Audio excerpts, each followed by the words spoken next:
nadadapa, bumabangon. Gaya ng puno, hindi pumapalag. Hey there, Nocturnes! Welcome back sa isa na namang episode na Usap Shot. Ayun, pag-usapan na naman natin ang tungkol sa boundaries. More specifically, yung tungkol sa pagpapautang. May lumapit na ba sa'yo para manghiram ng pera? Tapos hindi naman pala ibabalik. Ikaw, pag naniningil ka na, ikaw pa yung parang masama. Common experience naman yata yun sa mga magkakaibigan.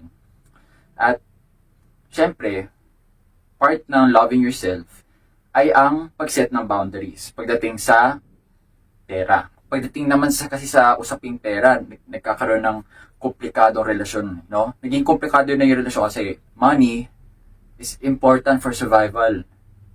Yeah, money can't buy you happiness, totoo yun. Pero kapag meron kang sapat na pondo everyday, at least hindi ka nagiging burden sa iba, nagiging independent ka, nararanasan mo tinatawag na financial freedom.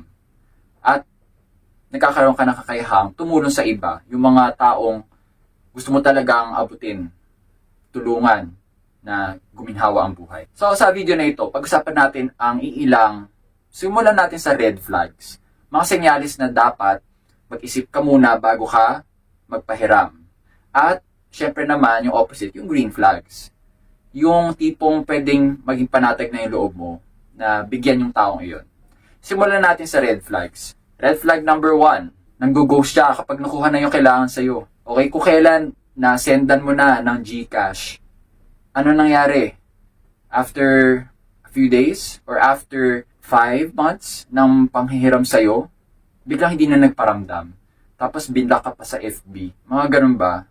O tipong hindi na talaga nagre-reply sa'yo kapag ikaw naman yung nangailangan. Red flag yan kasi lumapit lang sa'yo dahil may kailangan. Which brings us to red flag number 2. Red flag number 2, lumalapit lang siya kapag may kailangan sa'yo. In the past, sa dami-dami ng taong pinagsamahan nyo, hindi naman siya namamansin sa'yo. Pero kung kailan umasenso ka, doon lang siya lumapit sa'yo. Di ba nakakapagtaka? Kasi kung talagang hindi lang pera yung habol niya sa'yo, kung talagang connection, dapat sa simulat sa pool, sana man lang naki-PR man lang siya sa'yo. O pinansin ka man lang. Kinaibigan ka nung high school. Kaya importante din, kapag ikaw yung type na panahiram ng pera, siguraduhin mo na yung mga hiraman mo someday, kinausap mo man lang, kinaibigan mo, sa panahong hindi mo sila kinailangan. So that's red flag number 2, lumalapit lang sa'yo kapag may kailangan. Red flag number 3, nagagalit.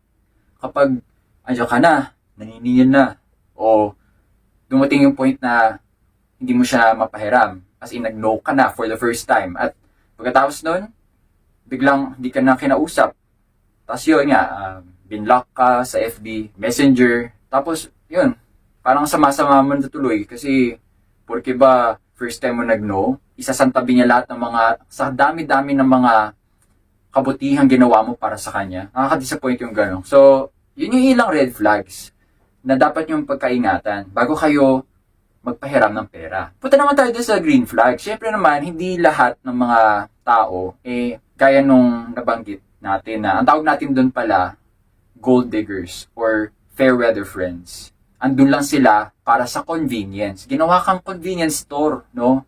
Pero yung pag-uusapan natin sa red flag, ito yung talaga masasabi mong tunay na kaibigan. Kasi hindi lang naman pera yung habol, kundi pangalagaan yung relationship. So dito nyo matetest kung dapat bang bigyan yung lumapit sa'yo. So green flag number 1, crisis yung nangyari sa kanya, emergency, hindi niya talaga inasahan, at may reputasyon siyang hindi talaga nanghihiram ng pera. Kasi alam niya kung paano i-budget yung money niya, inuuna yung pangangailangan bago yung kagustuhan, hindi siya maluho pero kontrolado naman. Yung tipong may natitira naman para sa mga pangangailangan niya sa buhay. Pati yung sa mga sinusustentuhan niya kung breadwinner siya. Green flag number 2, sa simulat sa pool, meron na kayong investment sa isa't isa. Give and take yung relationship nyo. Hindi lang siya lumapit sa'yo kasi may kailangan, kundi nabuild na yung closeness nyo, yung intimacy nyo, at saka binibigyan ka rin niya ng space para mag-say no sa kanya request. Pero hindi kanya itataboy, hindi kanya ibablock,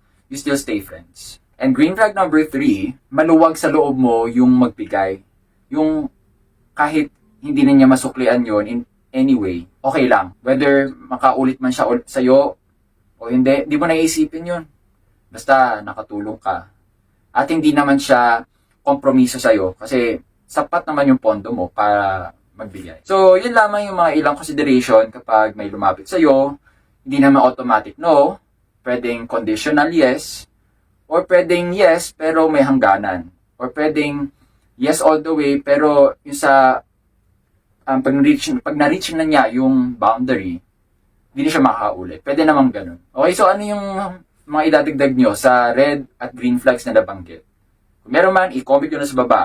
Kung sa tingin nyo makakatulong to sa digital space, sa iba, well, i-like nyo at i-share sa mga nasa ganyang posisyon na sila na yung hinihiraman ng pera. So sa susunod, pag-usapan naman natin kapag ikaw naman yung nangailangan. Okay? Gusto nyo ba yun? Okay, paalam nyo lang sa akin sa comments. So hanggang sa susunod na episode, panatilihin, ayun, tikas.